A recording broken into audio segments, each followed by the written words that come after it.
इसीलिए आप लोग जो है इस वीडियो को पूरा देखिएगा, समझे, और इसे शेयर हो सके, लाइक हो सके, सब करिएगा, पसंद आए तब, नहीं तो छोड़ दीजिएगा।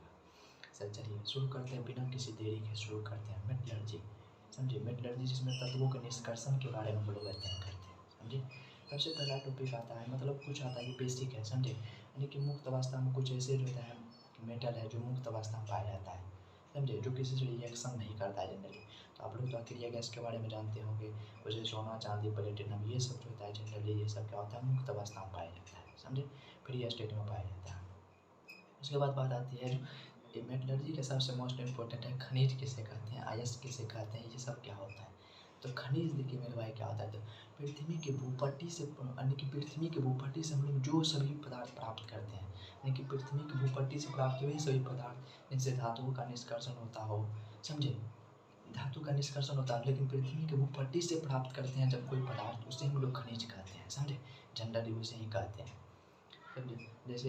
जैसे देखें, मान के चलिए यहाँ पर एग्जाम्पल देखते हैं, जैसे बॉक्साइट और कलय हो गया, दोनों खनिज हैं, लेकिन बॉक्साइट से निष्कर्षण होता है लेकिन कलय से नहीं होता है। तो आप क्या करिए, वो खनिज तो नहीं है, लेकिन अयस्क नहीं है, लेकिन खनिज तो है ही ना मेरे भाई, इसीलिए। उसके बाद बात है अयस्क। अयस्क क्या होते हैं, तो अयस्क होता है पृथ्वी के ऊपर, यानी कि वे सभी खनिज जिनसे धातुओं की प्राप्ति होता है सुगमतापूर्वक एवं कम खर्च, मतलब आसानी से हो सके, समझे, आसानी से जिस खनिज से हम लोग धातु का निष्कर्षण कर सके, उसे ही हम लोग क्या कहते हैं, अयस्क कहते हैं, समझे, उसे हम लोग अयस्क कहते हैं।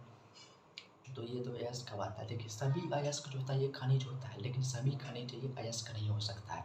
एग्जाम्पल तो आप लोग दिए बॉक्साइट और कलाई, दोनों में एल्युमिनियम प्रेजेंट है, लेकिन दोनों से एल्युमिनियम का निष्कर्षण नहीं हो पाता है, सिर्फ बॉक्साइट से एल्युमिनियम का निष्कर्षण होता है, अर्थात बॉक्साइट अयस्क है, कलाई अयस्क नहीं है, खनिज है। लेकिन उसके बाद आती है बात जो होता है गैंग या मैट्रिक्स किसे कहते हैं। गैंग जो होता है क्या होता है, तो देखिए सब में कुछ ना कुछ जो होता है दोष पाया जाता है, मतलब सब में कुछ ना कुछ जो होता है, सब में दोष पाया जाता है।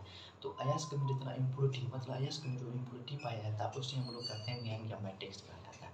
उसके बाद आता है वो गैंग या मैट्रिक्स को हम लोग दूर किससे करेंगे, आखिर कुछ में दोष रहता है किसी आदमी में, तो उसको दूर करने का भी कुछ तरीका होता है। तो उसी प्रकार यहाँ पर आता है, उसके लिए जो है हम लोग कंसंट्रेशन का उपयोग करते हैं। देखिए कंसंट्रेशन का मतलब क्या होता है, अयस्क से इम्प्योरिटी को हटाना। अयस्क से इम्प्योरिटी को हटाने के लिए हम उसमें जिस पदार्थ का उपयोग करते हैं, यानी कि जो पदार्थ मिलाते हैं इस इम्प्योरिटी को हटाने के लिए, उससे हम लोग कहते हैं फ्लक्स, जिसे हम हिंदी में द्रावक कहते हैं।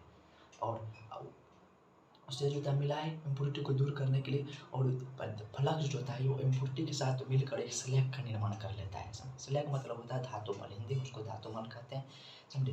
तो फ्लक्स यदि पूछेगा तो फ्लक्स सीधा बोल दीजिएगा। कंसंट्रेशन की क्रिया कराने के लिए हम लोग, यानी कि धातु से इम्प्योरिटी को हटाने के लिए जिस चीज़ को बाहर से मिलाया जाता है उसे हम फ्लक्स कहते हैं, समझे। और फ्लक्स जो होता है, यानी कि फ्लक्स जो होता है वो इम्प्योरिटी के साथ अभिक्रिया करके आगे बढ़ता है, धातुमल का निर्माण करता है, यानी कि स्लैग का निर्माण कर लेता है, समझे। कंसंट्रेशन क्या होता है, इम्प्योरिटी को हटाने के प्रोसेस को, धातु से इम्प्योरिटी को जो हटाने के प्रोसेस होता है उसे हम लोग कंसंट्रेशन कहते हैं। तो बात आती है मेटलर्जी। टॉपिक तो मेटलर्जी है, लेकिन मेटलर्जी के बारे में तो मजेर से समझ रहे हैं। देखिए मेटलर्जी आखिर क्या होता है, तो मेटलर्जी होता है, मतलब देखिए किसी भी धातु है ना, धातु से जो अयस्क का मतलब सांद्रण करते हैं, पूरी प्रक्रिया, यानी कि धातु से लेके शुद्ध धातु प्राप्त करने की प्रक्रिया तक का, अयस्क मतलब कोई अयस्क है उससे जो हम लोग शुद्ध धातु प्राप्त करने तक की प्रक्रिया, वैसा प्रोसेस जिसमें हम लोग किसी अयस्क जो होता है शुद्ध धातु प्राप्त करने के प्रोसेस को हम लोग कहते हैं। पूरा प्रोसेस होता है वो मेटलर्जी के अंतर्गत आता है, समझे। पूरा शुद्ध धातु जब तक प्राप्त नहीं होगा तब तक मेटलर्जी का प्रोसेस पूरा नहीं होगा, समझे। तो ये कॉन्सेप्ट किसका था, मेटलर्जी था, समझे। उसके बाद आता है कुछ जनरल अध्ययन, जैसे कि आपसे क्वेश्चन पूछेगा जो पृथ्वी पर होता है, यानी कि भूपट्टी में पाया जाने वाला सबसे अधिक मात्रा में पाया जाने वाला तत्व, यानी भूपट्टी में सबसे अधिक मात्रा में पाया जाने वाला तत्व कौन सा है, तो वो जो होता है ऑक्सीजन है। सबसे अधिक मात्रा में पाया जाने वाला तत्व ऑक्सीजन है, लेकिन सबसे अधिक मात्रा में पाया जाने वाला तत्व जो यदि पूछेगा, धातु पूछेगा, तो वो हो जाएगा कौन, हो जाएगा एल्युमिनियम। अब दूसरा सबसे अधिक मात्रा में पाया जाने वाला तत्व सिलिकॉन है, समझे। और दूसरा सबसे अधिक मात्रा में पाए जाने वाला धातु का यदि बात किया जाता है तो वो आयरन है। और एल्युमिनियम का स्थान यदि तत्व, यानी कि तीसरा सबसे अधिक मात्रा में पाए जाने वाला तत्व यदि पूछा जाए, पट्टी में तीसरा सबसे अधिक मात्रा में पाए जाने वाला तत्व यदि पूछा जाए तो वह एल्युमिनियम होगा, समझे। तो ये जनरली था, तभी इसको आशा करते हैं आप लोग समझ लेंगे। वैसे भी तो ये मतलब समझने, इसमें कोई कॉन्सेप्ट नहीं है समझने वाला, मतलब एक आपको याद रखना पड़ेगा, समझे। तो ये हो गया। उसके बाद बात आती है, जब इस इतना के बारे में पढ़ लिए तो उसके बाद बात आती है जो हम लोग इसका जो था मतलब सांद्रण भी करेंगे, एस का जो था नहीं, उसके बाद हम लोग बात करते हैं जो कुछ धातु है। चलो उससे संतरण से पहले हम लोग इसका बात कर लेते हैं ताकि संतरण थोड़ा समय लगेगा। संतरण से पहले इसका देखिए कुछ धातु का एस, उसके नाम तथा उसके जो होता है अनुसूत्र, उसके देख लेते हैं क्या क्या होता है। जैसे कि मान चलिए आपको पूछेगा एल्युमिनियम, तो एल्युमिनियम धातु का कितने एस का? एल्युमिनियम धातु के 2 एस का। कौन कौन एस का? तो एल्युमिनियम धातु के 2 एस का, पहला हो गया केलियोनाइट और दूसरा हो गया बॉक्साइट, यानी कि बॉक्साइट और केलियोनाइट। बॉक्साइट का अनुसूत्र क्या आता है? तो बॉक्साइट का अनुसूत्र Al2O3 × 2H2O होता है।